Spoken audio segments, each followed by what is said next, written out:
வணக்கம் ஐபுவான். ஜனாதிபதி அவர்கள் யாழ்ப்பாணம் போய் பொங்கல் விழாவில் கலந்து கொண்டிருக்கார். மகிழ்ச்சிக்குரிய விஷயம்.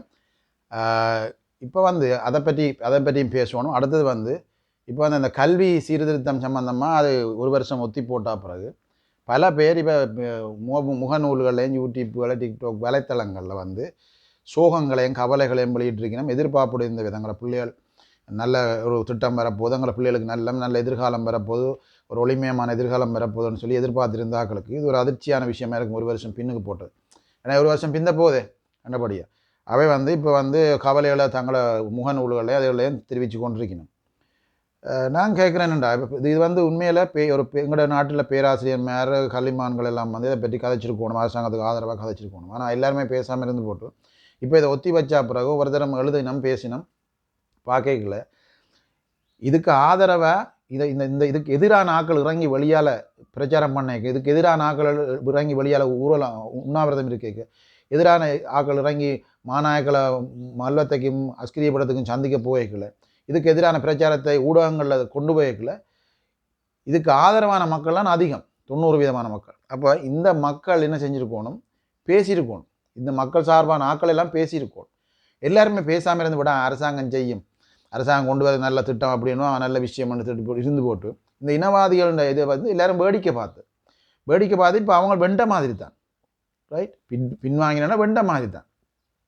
இப்போ இருந்தோண்டு கவலைப்படுறதுல எந்த அர்த்தமும் இல்லை. உரிய நேரத்தில் குரல் கொடுக்கணும். உரிய நேரத்தில் குரல் கொடுக்காதது தான் இன்றைக்கு இந்த பிரச்சனை வந்திருக்கு. மக்கள் இப்போ கவலையிலையும் சோகத்திலையும் இருக்கிறாங்க, உண்மை. அது எங்களுக்கு கூட கவலையாக இருக்குன்னா நாங்கள் உலக கத்தினாங்க இது கொண்டு வரணும்ன்றது.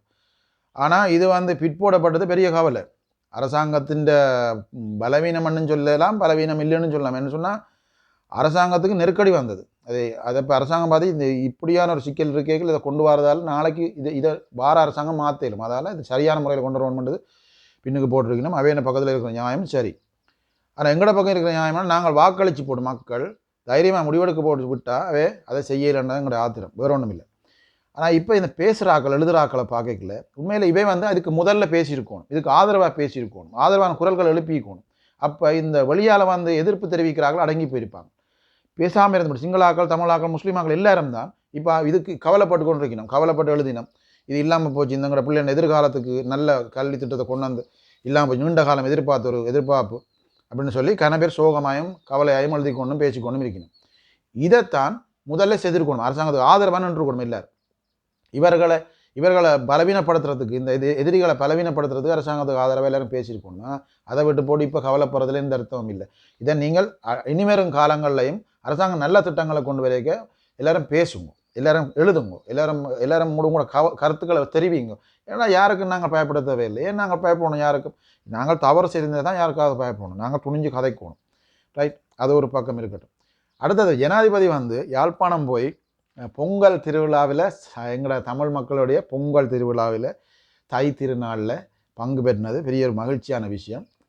இதில் பல செய்திகள் இருக்குது. இதை பற்றி தான் நான் இப்போ சொல்ல போகிறேன். ஒன்று ஜனாதிபதி அவர்கள் யாழ்ப்பாணத்துக்கு போய் ஒரு இடத்துல இல்லை 2 இடத்துல நிகழ்வுகளில் பங்கு பெற்றிருக்கார். ஒன்று வேலன ஆலயத்தில், ஆலயத்தின் பேரை மறந்துட்டேன், ஆலயத்தில் ஒரு விழா நடந்திருக்குது. அதை முடிச்சு கொண்டு யாழ்ப்பாணம் மானிப்பாய் மருதடி பிள்ளையார் ஆலயத்திலையும் அந்த விழாவில் கலந்து கொண்டிருக்கிறார். அது என்னுடைய மனைவியின் ஊர். அங்கே மக்கள் முண்டி அடித்து ஜனாதிபதியில் தொட்டு, ஜனாதிபதியோட அரவணைச்சு, ஜனாதிபதியோட ஃபோட்டோ எடுத்து, ஜனாதிபதிக்கு கையில் கொடுத்து, ஜனாதிபதிக்கு கிஸ் அடித்து, ஜனாதிபதிக்கு லவ் யூ சொல்லி ஒரு அன்பு தொல்லையே ஜனாதிபதியை கொடுத்துட்டாங்க எங்கட மக்கள். இதில் இருந்து ஒரு செய்தி என்னன்னு சொன்னால், தமிழ் மக்கள் வன்முறையாளர்கள் அல்ல என்ற ஒரு செய்தி வெளியே போகுது. தமிழ் மக்கள் வன்முறையாளர்கள் அல்ல என்ற செய்தி வெளியே போகுது.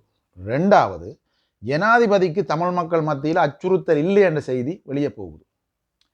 3வது, ஜனாதிபதியை இந்த மக்கள் விரும்புகிறாங்கள், இந்த மக்கள் இந்த ஆதரவு ஜனாதிபதிக்கு இருக்குன்ற செய்தி வெளியே போகுது.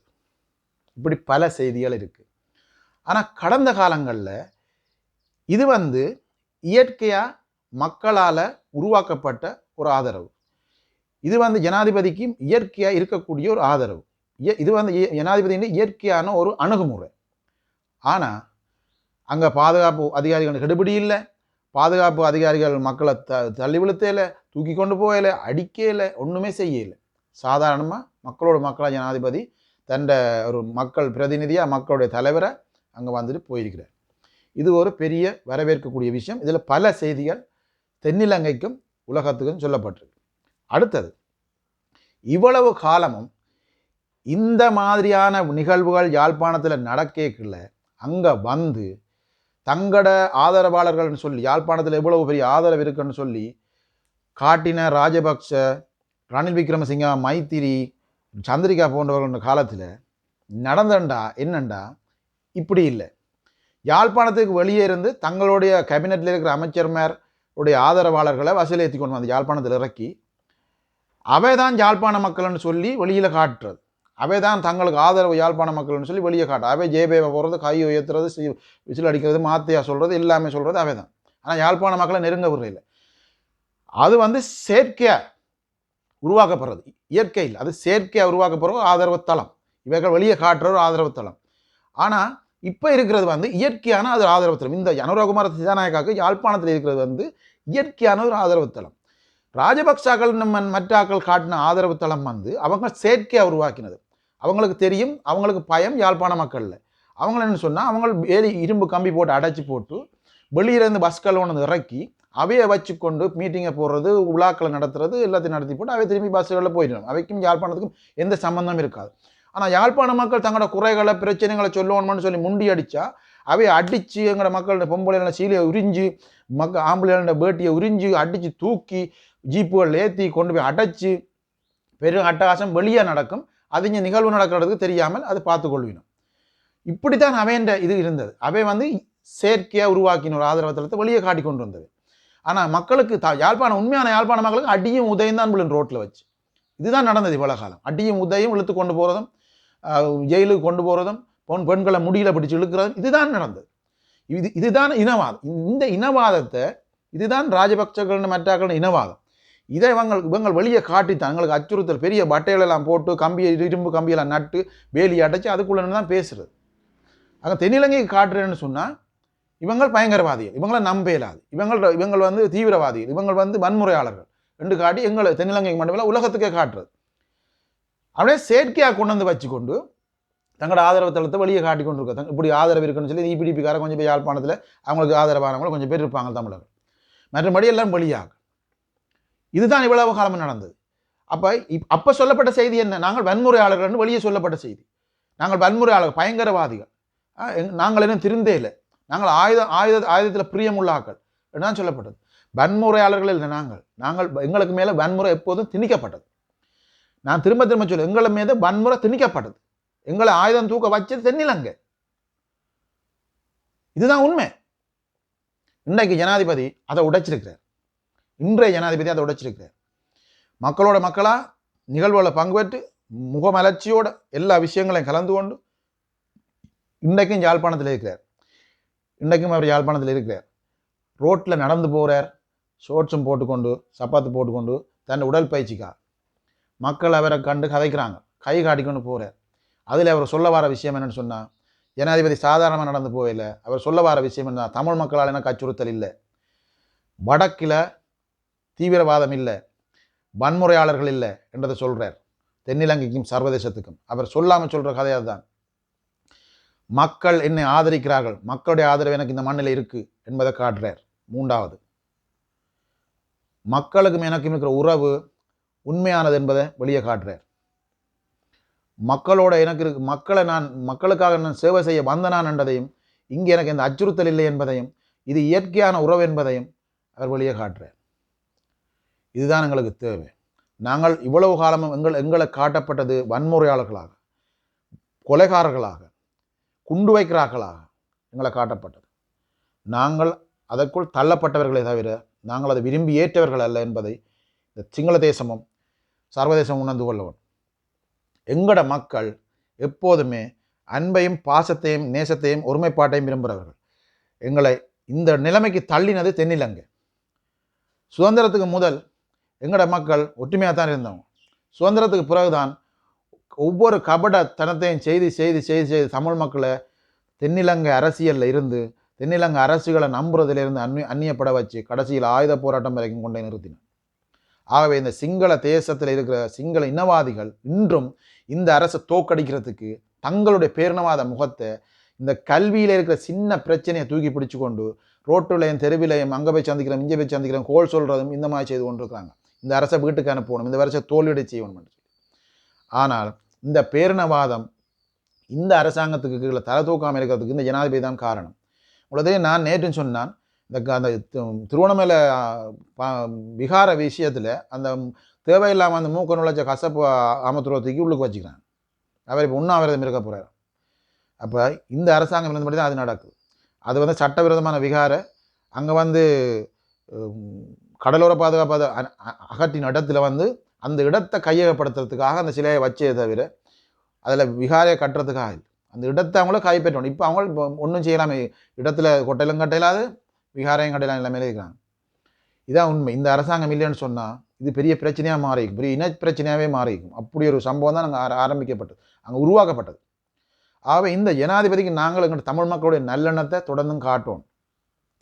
தமிழ் மக்கள் தொடர்ந்து நல்லெண்ணத்தை காட்டிக்கொண்டா பாருங்க. இன்றைக்கு நேற்று இல்லை, அண்டையிலேருந்து காட்டிக்கொண்டா பாருங்க. ஆனால் சிங்கள தேசியவாதிகள் சிங்கள இனவாதிகள் என்ன செய்தாங்கன்னு சொன்னால் அதை புறக்கணித்து எட்டி உதைச்சி எங்களை மிதித்து எங்களை வேறுபடுத்தி நாங்கள் தீவிரவாதிகள் வன்முறையாளர்கள் காட்டிக்கொண்டு வந்தாங்களே தவிர எங்களை அரவணைக்கல் ஒருபோது. அந்த விஷயத்தில் இந்த ஜனாதிபதியை பாராட்டலாம். அனுரகுமார திசாநாயக்கான வீட்டுக்கு, அம்மாண்ட வீட்டுக்கு நான் ஜனாதிபதியாகி 3வது நாள் போனேன். அங்கே வெளியால் பிளாஸ்டிக் புட்டுகள் கதிரைகள் போடப்பட்டது. உள்ளுக்கு அந்த எங்களோட விலையால் பின்னின கதிரை, அந்த யாழ்ப்பாணத்தில் அந்த காலத்தில் இந்த கதிரைகள் போடப்பட்டது. எந்த விதமான சோபா செட்டோ மாபுளோ டைல் எதுவுமே இல்லை. ஒரு ஆடம்பரங்களை வேலியை அடைச்சி இல்லை. முள்ளுக்கம்பி 2 வரி இழுத்து எல்லாம் பிஞ்சிருந்து. கேட்டு கிட்டத்தில் ஒரு 2 வருஷம் 3 வருஷத்துக்கு முதல் தான் 2 தூணை நட்டு ஒரு கேட்டை போட்டிருக்காங்க. ஒரு சாதாரண யாழ்ப்பாண மக்கள் எப்படி வாழ்வாங்களோ, சாதாரண யாழ்ப்பாணம் அதே குடும்பம் தான் அவங்க. அந்த மாதிரி குடும்பத்தில் பிறந்த ஒரு மகனுக்கு தான் புரியும் நாட்டு மக்களோட கவலைகள், வேதனைகள், துன்பங்கள், துயரங்கள், கஷ்டங்கள். ஆகவே அவ்வாறான ஒரு ஆள் வந்தபடியாக தான் இன்றைக்கு யாழ்ப்பாண மக்கள், வடக்கு கிழக்கில் தமிழ் மக்கள், ஒட்டுமொத்த முஸ்லீம் மக்கள், சிங்கள மக்கள் கூட இன்றைக்கு நிம்மதியாக இருக்கிறாங்க. ஏனெண்டா நாளாந்தம் மக்களுக்கு ப்ரெஷர் ஏற்றுற மாதிரி செய்திகள் தான் வந்து கொண்டிருந்தது. அதுக்கு முதல் ரணில் இருக்கைக்கும் சரி, ராஜபக்சர்களுக்கும் சரி, நாளாந்தம் மக்கள் விரும்பாத முடிவுகளை எடுத்துக்கொண்டிருந்தோம். அந்த செய்திகள் தான் வந்து கொண்டிருந்தது. இனவாதிகளை தூண்டிக்கொண்டு, ஞானசார போன்றாக்களை தூண்டிக்கொண்டு இன்றைக்கு அமைதியாக மக்கள் நிம்மதியாக வாழ்கிறதுக்கான காரணம் இந்த ஜனாதிபதி தான். அவன் இந்த ஜனாதிபதிக்கு தமிழ் முஸ்லீம் மக்கள் தங்களுடைய நல்லெண்ணத்தை காட்டும். நாங்கள் வாக்களித்து கொண்டு வந்த ஜனாதிபதி சில குறைபாடுகள் இருக்குது. அந்த குறைபாடுகளை நிவர்த்தி செய்து நாங்கள் முன்னுக்கு போகிறதுக்கு எங்களுடைய நல்லெண்ணத்தை காட்டும். ஜனாதிபதி அவர்கள் யாழ்ப்பாணத்தில் சொன்ன செய்தி மிகப்பெரிய செய்தி. அதாவது இலங்கை என்றது பல்லின கலாச்சாரம் கொண்ட நாடு. இந்த கலாச்சாரம் தான் இந்த நாட்டுக்கு அழகுன்னு சொல்லிக்கிறார். பல்லின கலாச்சாரம் கொண்ட நாடு இந்த நாட்டுக்கு, இந்த கலாச்சாரம் தான் இந்த நாட்டுக்கு அழகுன்னு சொல்லிக்கிறார். இதை எந்த ஜனாதிபதி சொல்லிக்கிறாங்க? எந்த ஜனாதிபதி சொல்லியிருக்காங்க? யாருமே சொல்லல. ஆகவே இந்த ஜனாதிபதியின் வருகை யாழ்ப்பாணத்தில் இந்த முறை தமிழ் மக்களுக்கு ஒரு மகிழ்ச்சியான பொங்கலாக தான் அமைஞ்சிருக்கு. பல முடிவுகள் எதிர்காலத்தில் எடுக்கப்பட இருக்குது. யாழ்ப்பாண வடகிழக்கு சம்பந்தமாக பல முடிவுகள் எடுக்கப்பட இருக்கு.